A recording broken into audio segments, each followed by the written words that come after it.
Ada pertanyaan? Oke. Prof, penasaran aja. Ini Ya, kalau artikel tahun 71 gini masih relevan buat kalau big data gitu ya? Maksudnya memang masih masih ini ya. iya. Jadi tadi Pak tergantung konteksnya dulu. Oh, konteksnya.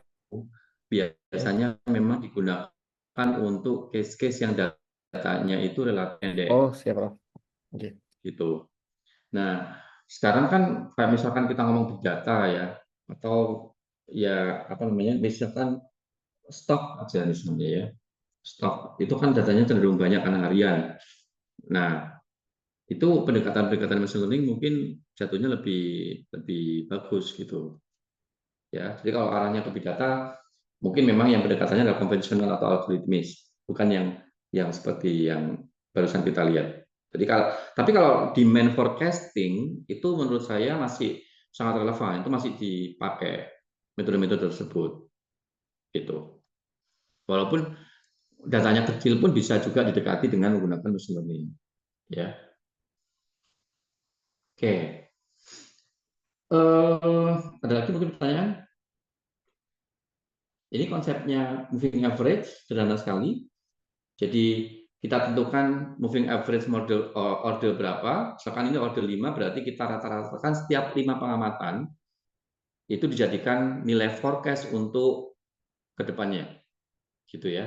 Jadi berjalan 5 forecast ke 6, 5 lagi jalan, ini forecast selanjutnya, kayak gitu. Ini sederhana sekali dan cenderung performanya agak kurang bagus, apalagi kalau misalkan tadi ya untuk medium sama long term. Kemudian exponential smoothing. Exponential smoothing ini idenya adalah kita memberikan bobot. Nah, caranya bobot ini bagaimana? Bobot ini sebetulnya idenya itu begini. Secara konsep, pengamatan pada yang lebih dekat dengan yang akan kita forecast itu mestinya mengandung informasi yang lebih banyak sehingga bobotnya mestinya lebih tinggi. Paham ya Pak Ibu ya? Jadi kalau kita memforecast hari ini, maka data kemarin itu mestinya secara logika itu mempunyai informasi yang lebih relevan untuk hari ini daripada 2 hari yang lalu atau 3 hari yang lalu gitu ya. Nah, kasusnya atau konteksnya exponential smoothing itu diberikan bobot seperti itu, tapi di sini bobotnya eksponensial ya. Kemudian eh, tren tren ini seperti regresi biasa. Kita membangun regresi, tapi X-nya di sini adalah T kita masukkan. Sehingga nanti bisa diprediksi ke depan pada waktu T ke-6 misalnya ini akan berapa. Tuh. Ada namanya tren hot winter, ini untuk seasonal. Jadi kalau kita punya data yang ada seasonality-nya, salah satunya bisa menggunakan hot winter. Nah, ini yang Arima tadi itu, yang Bob Jenkins, yang saya bilang masih sangat terkenal. Basisnya adalah kita menggunakan apa namanya lag gitu ya. Jadi data historis untuk membangun forecast atau untuk memforecast pada waktu ke T gitu. Jadi misalkan ini adalah IHSG. IHSG pada hari ini itu ditentukan atau dipengaruhi oleh IHSG kemarin dan 2 hari yang lalu. Kalau misalnya sampai T-2 saja. Gitu. Oke. Sampai di sini ada pertanyaan mungkin. Sekarang mah forecasting ini gampang. Jadi kalau pendekatan machine learning itu kan tinggal copy paste apa namanya code-nya di Python udah keluar gitu. Nah, ada satu yang mungkin Bapak Ibu nanti perlu pelajari sendiri barangkali ya. Coba dilihat di situ ada namanya auto arima. Tadi kan saya bilang Arima Bob Jenkins itu menjadi metode yang masih sangat powerful sekali. Tapi kan buat orang non statistik belajarnya itu kalau di statistik saja 1 semester sendiri belajarnya, Bapak Ibu. Ya, ada proses identifikasi, kemudian estimasi parameter dan sebagainya. Nah, bagi yang belum pernah atau less knowledge terkait dengan Arima, itu bisa menggunakan package namanya Auto Arima di R. Itu di-develop oleh Hinman, orang Australia, ya untuk membantu sebetulnya memudahkan mereka yang belum pernah belajar secara khusus Arima Jenkins untuk bisa menggunakan metode itu. Jadi tinggal input datanya saja nanti keluar model Arima terbaiknya yang mana, forecast-nya seberapa gitu. Nah, sayangnya di SPSS nggak ada Pak ya forecasting yang model-model forecasting yang macam-macam. Kita pakai Minitab ya. Saya tunjukkan sedikit.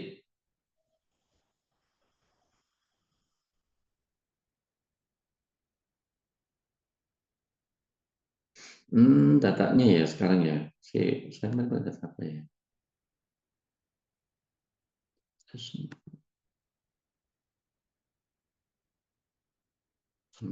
Apa ya?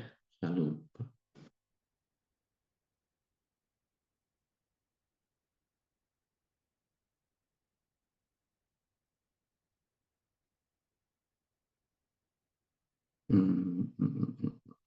Sebentar, saya carikan dulu.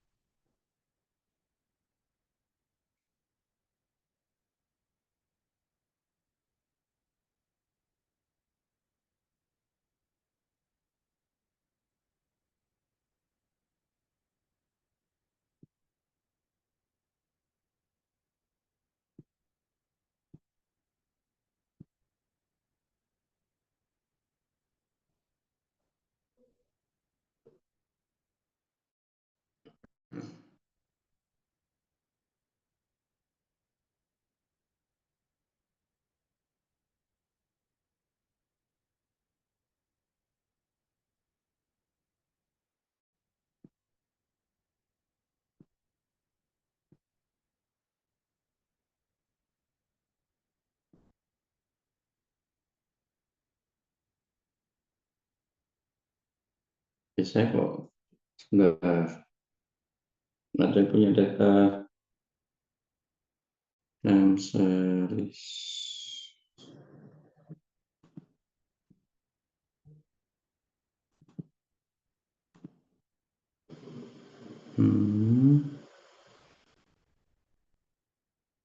Ini ya. Saya kirim di chat ya. Contoh data.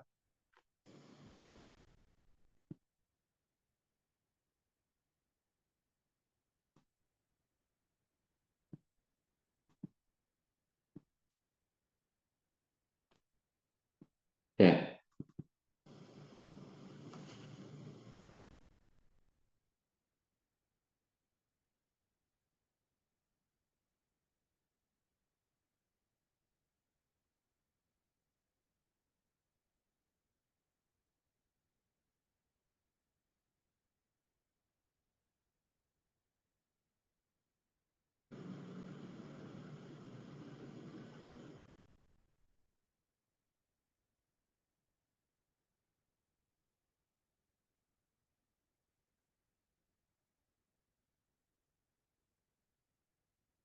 sudah ya Bapak Ibu datanya ya.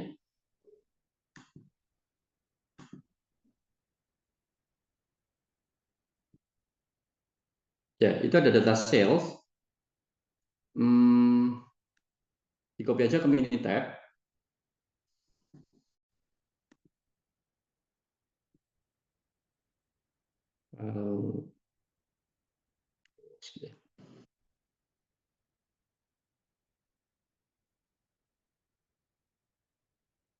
Oke, ini ya.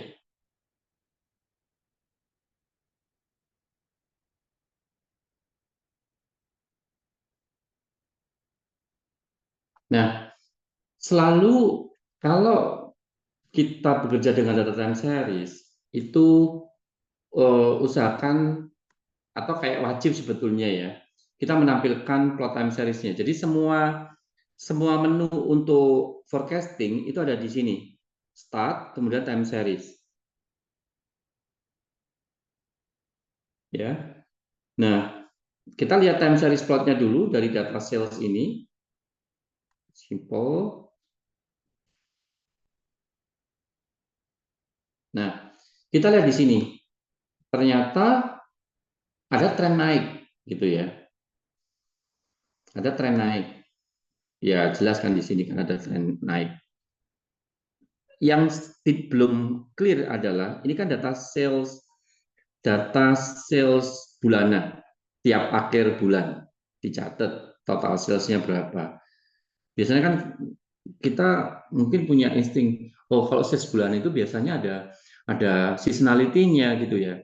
Jadi biasanya penjualan Desember itu lebih tergantung sih apa gitu ya. Tapi mungkin Desember itu biasanya penjualannya lebih tinggi daripada yang bulan-bulan yang lain gitu. Atau mulai bulan Juni itu sudah mulai naik sampai Desember puncaknya gitu. Bisa jadi gitu ya. Nah, kalau seperti itu mungkin kita sudah punya hipotesa jangan-jangan datanya ini ada seasonalnya gitu.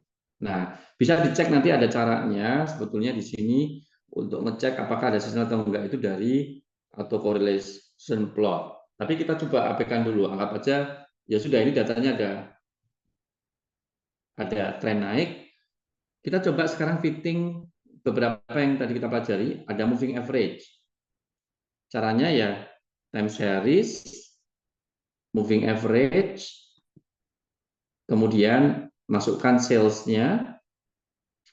Kemudian MA line ini adalah kita mau rata-rata tiap berapa nih? Misalkan 4 gitu ya, 4 bulanan. Di sini ada generate forecast. Nah, kita masukkan di sini kita mau forecast berapa? Misalkan 3 bulan ke depan. Storage-nya di sini masukkan forecast-nya, udah keluar.